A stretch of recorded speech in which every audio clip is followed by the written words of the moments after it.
In this video, I want to share with you my 4 biggest lessons that I learned as a business owner in 2023 and that I wish I could have given myself a year ago. So let's jump right in. Number 1, don't put all eggs in one basket. Even though this is something that I've been aware of since the very early days of my business and had focused a lot of energy on diversifying my income streams throughout the years, last year really showed me that it's not just about having multiple clients that help me generate revenue. It's more important to focus on the kinds of work that generate my revenue. Wait, isn't that kind of obvious, Marta? It is, and it isn't. For a long time, I felt that if I have my restaurant photography clients, my food blogger clients, every once in a while a photography project with a brand, and my stock photography income, I'm really well placed with having a good variety of income sources. By mid-2023, I hit a big wall and got stuck in a massive creative rut. I got to a point where I was shooting just and only for my clients, but I was on the verge of burnout. I didn't do any creative projects of my own, and my client photo shoots were a huge effort that required a lot more of my time to make sure they were delivered to the standard that I wanted to sign my name under. Thankfully, I am lucky to have a wonderful mentor who helped me work through this rut, but it helped me realize the importance of diversifying the kinds of income streams and branching out into areas that would bring me profit without having to actively do photography work, such as education, online products, or affiliate programs. Number 2, you don't need Instagram to grow your business. Wait, what? I have a very strong love-hate relationship with Instagram, firmly leaning away from love.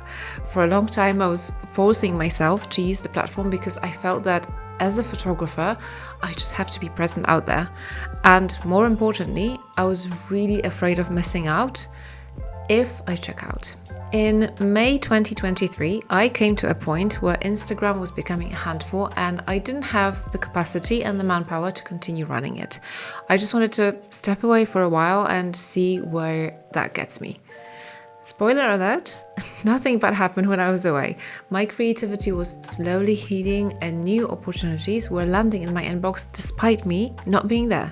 So I reassessed where my clients actually are and decided to branch out to different social media platforms. I love using Adobe's Discover tool that comes as a Lightroom feature.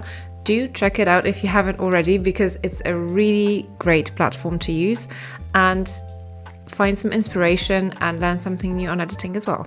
Now I'm also here on YouTube, and a podcast that I co-host with Linda Hermans just premiered at the beginning of January.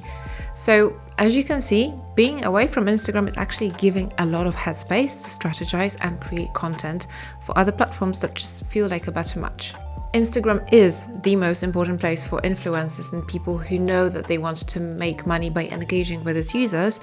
But if you want to grow in your specific niche, then it surely has its own platforms and it's just great to find it. For example, for me, it was Adobe Discover.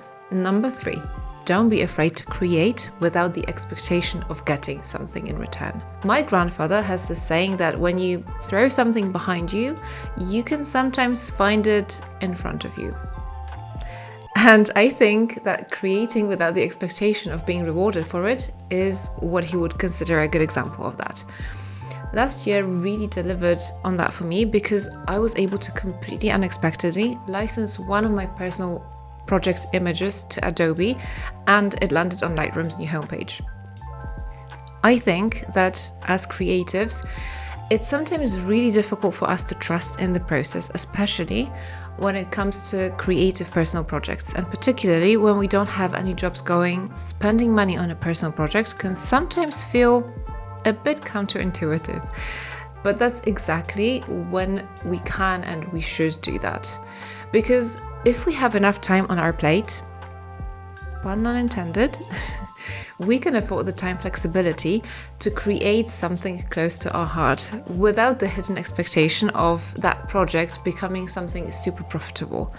That being said, if we like the outcome very much, we can by all means take the personal project and pitch it to a desired client and try to get them on board one way or another. either by licensing the images or pitching ourselves as a photographer that they could maybe want to work with. Number 4, put AI to work. I know that it's been such a hot topic on so many different places and levels. A full disclosure here, I haven't tried using AI for generating images, but I do work with ChatGPT daily. What? I use it for simple tasks such as quick spell check and more complex, such as generating ideas for photography projects or client pitches or even Christmas gift ideas or themed movie nights. I feel that as a solopreneur, you need to take advantage of these new tools that simplify your work, but also you can't really be afraid of evolving alongside these new things that are hitting the market. It's so important to have an open mind and be able to shape a business that can adjust to significant market shifts, because that's what's going to help you create a sustainable and a long-term business. And how about you? What were the biggest lessons that you learned from 2023? I'd love to hear about your experiences, so do drop them in the comments below. And don't forget to like and subscribe to receive new video updates. Until next time.